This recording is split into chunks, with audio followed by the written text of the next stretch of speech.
इस खबर के प्रायोजक हैं एसके एजेंसीज बुरहानपुर, जहां आपको किफायती दामों पर मिलेंगे वोल्टास के AC, fridge, cooler, washing machine समेत तमाम बेहतरीन प्रोडक्ट्स। आसान किस्तों में खरीदें कोई भी प्रोडक्ट, वह भी 0% ब्याज दर के साथ। देर ना करें, अभी आएं और बेहतरीन प्रोडक्ट्स अपने घर ले जाएं।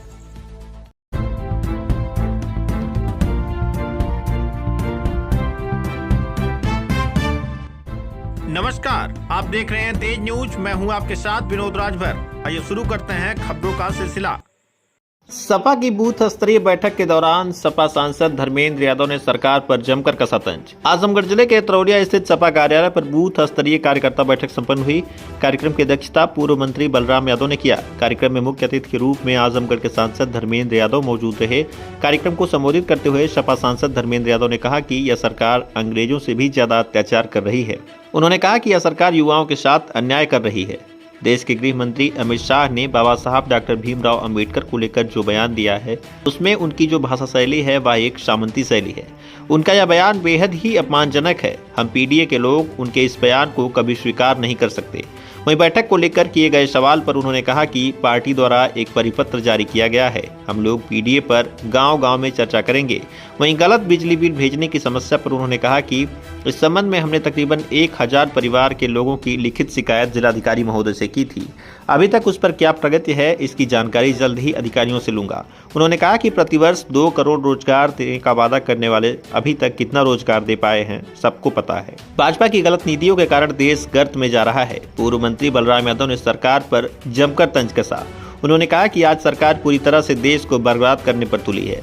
उन्होंने कहा कि आने वाले समय में जनता उन्हें जवाब देगी। अतरौलिया के विधायक डॉक्टर संग्राम यादव ने सरकार पर जमकर निशाना साधा। मंच पर बोलते हुए विधायक डॉक्टर संग्राम यादव कई बार भावुक भी हो गए। विधायक ने कानून व्यवस्था पर सवाल उठाते हुए कहा कि आज कानून व्यवस्था पूरी तरह से ध्वस्त हो चुकी है। इसी तरह से प्रदेश के कई ज्वलंत मुद्दों को उन्होंने उठाया। उन्होंने कहा कि आज पूरे प्रदेश में लूट, हत्या, बलात्कार आम बात है। इस दौरान मुख्य रूप से रामकुमार वर्मा, जयप्रकाश यादव, कन्हैया गौड़, राजेंद्र राम, बाबूराम यादव, सुभाष चंद्र जायसवाल, रामपलट गुप्ता, बलवंत यादव, श्यामधर चौबे, हर हर महादेव, उमेश यादव, मंत्री ग्राम प्रधान पेड़रा, बलराम यादव, बाकी समेत तमाम लोग मौजूद रहे। देखिए, जिस तरह से गृह मंत्री जी ने बाबा साहब भीमराव अम्बेडकर जी का अपमान किया, ये भारतीय जनता पार्टी की जो सोच है, मानसिकता है बाबा साहब को लेकर, संविधान को लेकर, और जो संविधान से के द्वारा संरक्षित लोग हैं, विशेषकर समाज पिछड़े, आदिवासी, मुसलमान भाई, गरीब, किसान, मजदूर, इनके प्रति बीजेपी के लोगों की सामंती सोच है। और आपने अगर ध्यान दिया हो तो वो जो उनका बयान था और जो बयान का शैली थी, वो एक सामंती शैली थी जो बाबा साहब को बर्दाश्त नहीं कर पा रहे थे।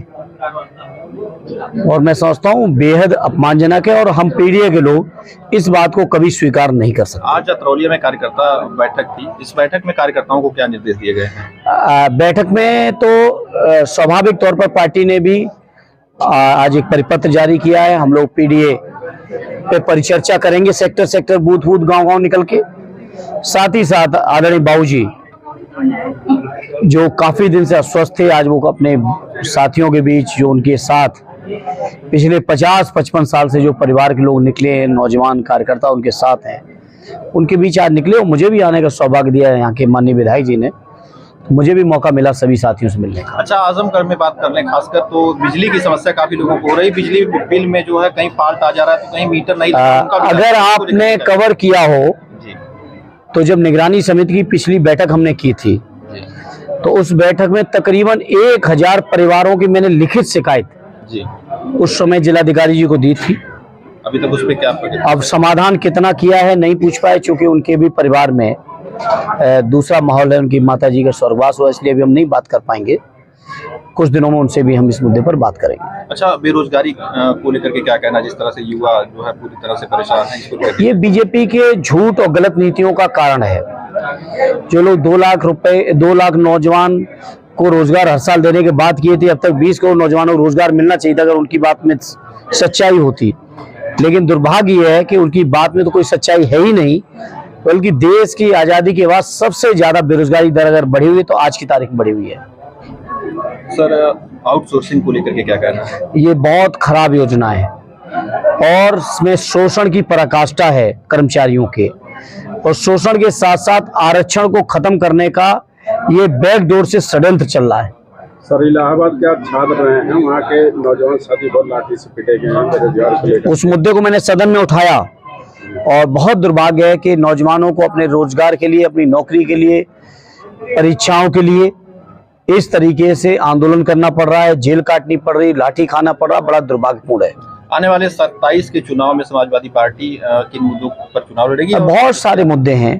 पीडीए के सम्मान स्वाभिमान का मुद्दा है, बाबा साहब का सम्मान हम सबका मुद्दा है, संविधान को बचाना मुद्दा है, वहीं बेरोजगारी, किसानों की समस्याएं, नौजवानों की समस्याएं, बुनकरों की समस्याएं, भ्रष्टाचार से लेके भारतीय जनता पार्टी का जो तानाशाही चल रही है, इन तमाम मुद्दों पर हम लोग जाएंगे जनता के बीच। ठीक। बहुत बहुत धन्यवाद।